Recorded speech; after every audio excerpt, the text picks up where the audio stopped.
Today, Nvidia is making a crap claim. An update on GPU stock, RTX Remix is official, and Zen 6's entire lineup comes with way more cores?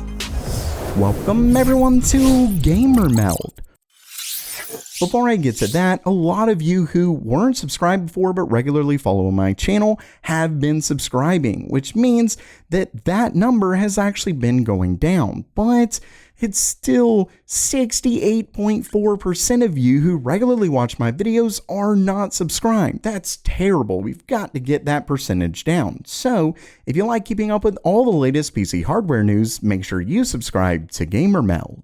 Okay, it's news time, and first up for today, Nvidia recently released this slide, likely to sort of quell some of the issues people have had with MSRP, all of that stuff, and as you can see, they claim to have released 2 times the desktop 50 series GPUs that are shipped versus Ada, and they're talking about weeks after launch. You can see that by the 5th week, they're claiming that they've launched double the GPUs. And while, at least if these numbers are true, which I'm assuming they are, while that technically is true, there's one major issue, and that's the fact that by the 5th week of launch, the 40 series only had the RTX 4090, while the 50 series has 4 GPUs, the RTX 5090, 5080, 5070 Ti, and then 5070. So if this is in fact true and they have released double the GPUs, the problem is of course the fact that we're talking double the GPUs across 4 GPUs versus 1. So yeah, that's really not exactly what I would call impressive, and it is certainly at least a little bit misleading. Now you could argue that, well, if they did what they did with the 40 series, we'd only have the 5090, which is of course absurdly expensive, so they are at least spreading this out, and that is good, though at the same time those GPUs are smaller, so they take up less silicon, stuff like that. But overall, this number, while it does sound good, isn't exactly all the information.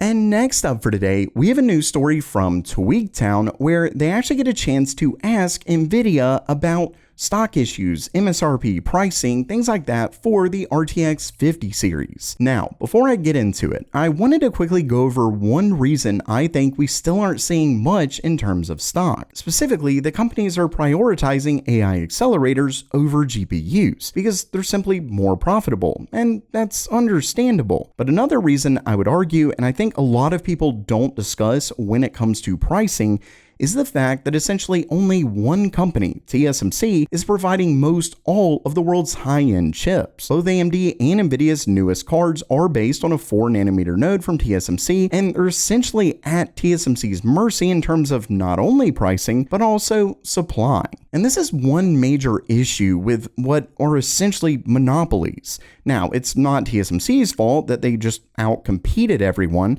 but it's also why we should root for companies like Intel to create competitive foundries. Simply put, price is supply and demand. If more people want it, then there is supply to quench that demand, prices go up. If there's less demand, they go down.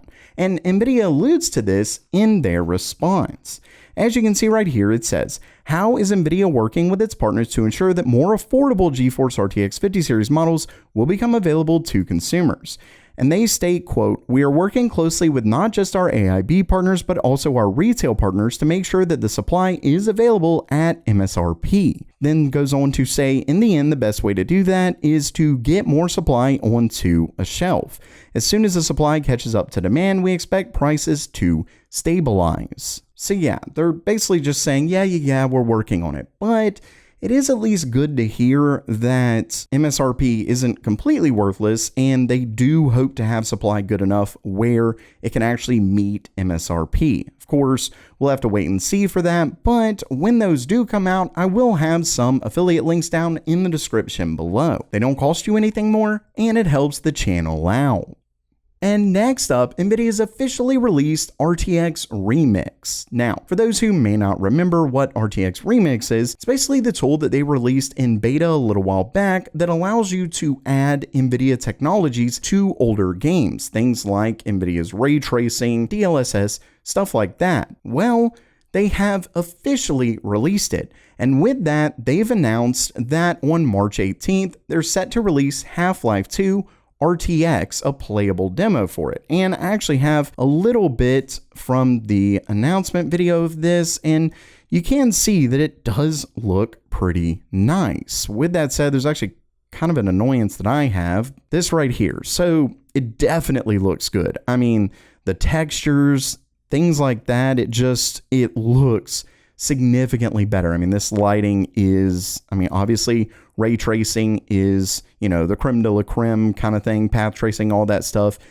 It is really nice and it definitely does look good, but I'm going to be honest, there's one thing that I'm a little bit iffy about this, and that's specifically that it's almost just, it's like too much lighting. The thing about Half-Life 2 is that it was a pretty scary game. I mean, it's very dark, usually menacing, creepy, all of that kind of comes to mind, but when it's so bright, it seems to change that. And they actually kind of show this in a few different ways. I mean, you can see right here, look at this. It's completely lit up here while before it wasn't. Now, I will say this one really does look pretty nice. You can see, they actually go back with it. You can see all of the reflections and everything off the tile floors. I mean, this definitely looks good, but I don't know.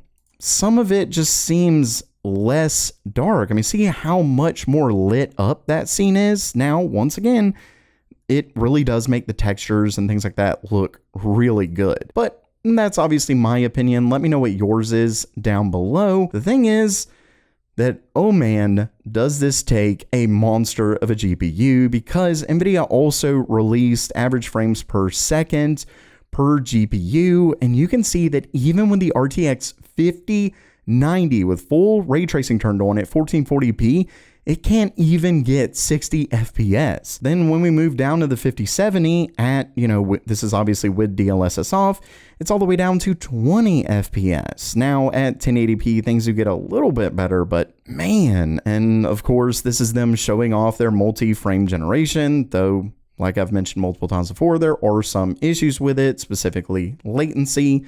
So, this isn't perfect one for one or anything like that. Then obviously any kind of artifacts that happen when you use the AI to generate these frames. Regardless, if you're interested in that, it is coming this month. And lastly for today, while AMD just released their newest Ryzen 9950X3D, we're already starting to get new information about their next gen Zen 6. As you can see right down here, and I will say that we'd already more or less been hearing that AMD's next gen Zen 6 would likely come with more cores, but according to this leaker on the ChipHell forums, we're actually seeing what kind of core count we're looking at. Now, I will say that this leaker has absolutely been very accurate with leaks in the past, but of course, you do still want to take this with a bit of grain of salt, just because AMD may not even for sure know the final core count of their next gen CPUs at this point. Now, they likely do, but still, just kind of keep this in mind. But at least according to him, AMD's next gen CPUs come in 12, 24, and 32 core models, which means pretty much through the entire stack, AMD is raising the core counts. And we're talking, at least for the higher end and then the more mid-range, we're looking at double the core count, up to 32 cores. So yeah, if you're someone who likes applications that love a ton of cores, this could be absolutely great for you, but also keep in mind that it's one of those things where games likely don't use more cores because most people don't have more cores. So you need the hardware for games to be able to use it. Now, there is an argument that making things parallel for the CPU within games really is pretty difficult, but I have no doubt that there are ways to make it easier. Regardless, this is of course definitely exciting for AMD's next gen. So while that does it for today, what do you think about AMD upping the core count? Let me know down in the comments below. And if you liked the video, please subscribe and give it a thumbs up. And as always, have a great day.